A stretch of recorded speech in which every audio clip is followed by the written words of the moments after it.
जय श्रीमन नारायण। श्री नरसिंह देव भगवान के प्राकट्य उत्सव की आप सभी को हार्दिक शुभकामनाएं।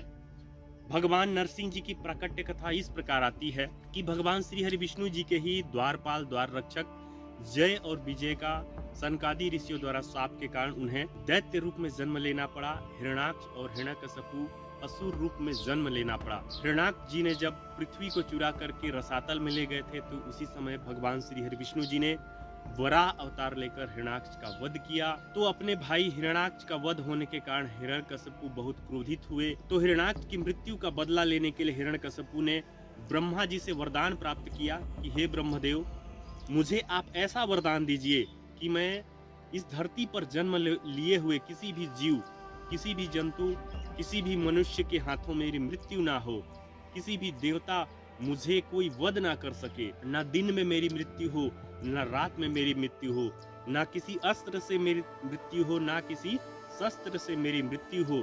इसी तरह से उन्होंने अनेकानेक वरदान प्राप्त किए। उन्होंने यह भी वरदान मांगा कि हे भगवान, हे ब्रह्मदेव, आप मुझे, अगर आप मेरी तपस्या से प्रसन्न हैं तो मुझे इतना वर दीजिए जो आपके बनाए हुए किसी भी मनुष्य से आपका वध ना हो सके, किसी भी देवता से वध ना हो सके, ना ही किसी अस्त्र से, ना ही किसी शस्त्र से मेरा वध हो सके, ना आपके बनाए हुए 12 महीना में मेरा वध हो सके। तो इसी तरह से उन्होंने, जब भगवान ब्रह्मदेव ने उन्हें तथास्तु का वरदान दिया, यानी ऐसा ही हो, आपको ये वरदान प्राप्त हुआ। तो जब हिरण्यकशिपु को वरदान प्राप्त हुआ तो वो अपने आप को ईश्वर समझने लगा, वो आपको पर ब्रह्म समझने लगा, भगवान समझने लगा। और उसी भगवान समझने के कारण में एक दिन उसका अंत का कारण बना। हिरण्यकशिपु ने अपने बल से धरती, आकाश और पाताल, ये तीनों जगह पे अपना अधिपत्य स्थापित किया। धरती पे रहने वाले जो भी मनुष्य थे, जो भी ऋषि मुनि थे, जो भगवान की पूजा किया करते थे, ईश्वर की पूजा किया करते थे, देवताओं की पूजा किया करते थे, उनको हिरण्यकशिपु अपने राक्षसों, दैत्य गणों द्वारा उनका वध करवाने लगे और जबरन अपना पूजा करवाने लगे। हिरण्यकशिपु अपने आप को भगवान मनवा करके वो पूजा करने लगे। तो इसी तरह हिरण्यकशिपु का आतंक बढ़ते चला गया। तो सारे देवतागण, मनुष्यगण, ऋषिगण भगवान श्री हरि के पास प्रार्थना करने के लिए पहुंचे कि हे प्रभु, हम आप ही की शरणागति हैं, आप ही हमें बचाइए। तो भगवान श्री हरि विष्णु जी ने उन्हें आश्वासन दिया कि आप सब निश्चिंत रहें, हिरण्यकशिपु का काल बनकर मैं प्रकट हो रहा हूँ। तो इस तरह सारे देवता, सारे मनुष्य, सारे ऋषिगण संतुष्ट हुए और वापस हुए। तो हिरण्यकशिपु का पुत्र हुए प्रहलाद, जो बचपन से ही विष्णु भक्त थे, विष्णु जी की पूजा किया करते थे। जब वो बड़े हुए, पढ़ाई करना शुरू किए, गुरुकुल में शिक्षा अध्ययन करना शुरू किए, तो खुद तो विष्णु जी की भक्ति किया ही करते थे, साथ में और भी अपने जो दैत्य गण या दैत्य लोगों के जो पुत्र हुआ करते थे उनको भी वो विष्णु भक्ति सिखाया करते थे। तो एक दिन जब गुरुकुल से प्रहलाद घर पर आए तो अपने पिता की गोद में बैठे हुए थे। तो पिताजी ने कहा कि हे पुत्र, तुम क्या क्या शिक्षा अध्ययन करते हो, वो आज हमें थोड़ा सा सुनाओ। तो प्रहलाद जी ने कहा कि हे पिताजी, इस दुनिया में विष्णु जी ही सर्वशक्तिमान है, चर अचर दोनों रूप में जितने भी जीव विद्यमान हैं इस संसार में, एक एक कण में भगवान विष्णु का ही वास है। तो प्रहलाद जी की इतनी बातें सुनकर हिरण्यकशिपु को बड़ा ही क्रोध आया। तो हिरण्यकशिपु ने प्रहलाद की बात सुन करके उसे समझाया, प्रहलाद को समझाया कि हे पुत्र, आज की स्थिति में सर्वशक्तिमान मैं हूँ और ब्रह्म मैं हूँ और भगवान मैं हूँ, तुम विष्णु भक्ति छोड़ दो। तो उन्होंने अपने पुत्र से कहा कि तुम विष्णु भक्ति छोड़ोगे कि नहीं छोड़ोगे। तो प्रहलाद ने कहा, हे पिताजी, विष्णु ही सर्वशक्तिमान है, चर और अचर के पर ब्रह्म वही है, तो मैं उनकी भक्ति नहीं छोड़ सकता। हिरण्यकशिपु ने अपने दैत्य गणों को आदेश दिया कि प्रहलाद का वध किया जाए।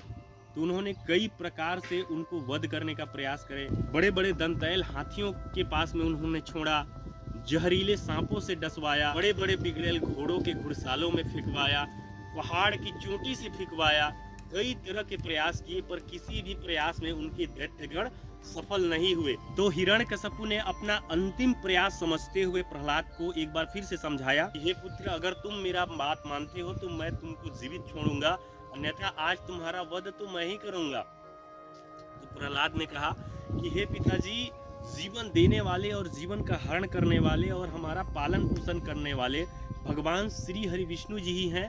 उनकी बिना इच्छा के हमारा जीवन कोई भी नहीं ले सकता है। तो हिरण्यकशिपु ने कहा कि मैं आज त्रिलोक विजेता हूँ, सारे देवता मेरे से डरकर भाग रहे हैं और तुम जिस विष्णु की पूजा किया करते हो विष्णु है कहाँ?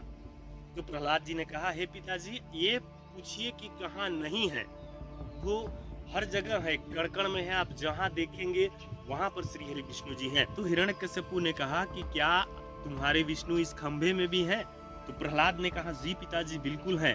उसी पल हिरण्यकशिपु ने अपना खड्ग निकाला और जोर का प्रहार दे मारा उसी खंभे पे। तो जैसे ही उन्होंने खंभे पे प्रहार किया, उसी तत्क्षण उसी खंभे से, जहां एक चींटी भी नहीं घुस सकता है, उसी खंभे से तत्काल गर्जना करते हुए, सिंह की गर्जना करते हुए भगवान नरसिंह देव प्रकट हुए। प्रकट होते ही हिरण्यकशिपु को उन्होंने, जिस प्रकार से कोई सर्प एक चूहे को पकड़ लेता है, उसी भांति नरसिंह देव भगवान जी ने हिरण्यकशिपु को अपने दोनों पंजों से पकड़ा। तो नरसिंह देव भगवान का रूप बना करके भगवान श्री हरि नरसिंह देव जी ने हिरण्यकशिपु को अपने नाखूनों से उसकी पेट फाड़कर वध किए और इस दुनिया से बुराई का अंत किए। तो भक्तों, जब भी आपको संकट घेरे, किसी प्रकार का डर हो, किसी प्रकार का भय आपके शरीर में उत्पन्न हो, तो नरसिंह देव भगवान का पूजन करें, तो नरसिंह देव भगवान का जाप करें, तो निश्चय ही आपके भय और बाधाओं से आपको मुक्ति मिलेगी। तो नरसिंह देव भगवान जी ने ये सीख दिया कि बुराई कितना भी शक्तिशाली क्यों ना हो, बुराई कितना भी मजबूत क्यों ना हो, एक दिन उसका अंत होता ही होता है। तो बुराई से अच्छाई पर जीत का प्रतीक है नरसिंह देव भगवान। जब भी आप पर संकट घेरे, जब भी आपको परेशानी हो, किसी प्रकार का डर आपके मन में सता रहा हो, तो अवश्य आप नरसिंह रूप भगवान का पूजन करें, तो अवश्य ही आपको अपने संकट और बाधाओं से मुक्ति मिलेगा। जय श्री हरि, जय श्री नरसिंह देव भगवान।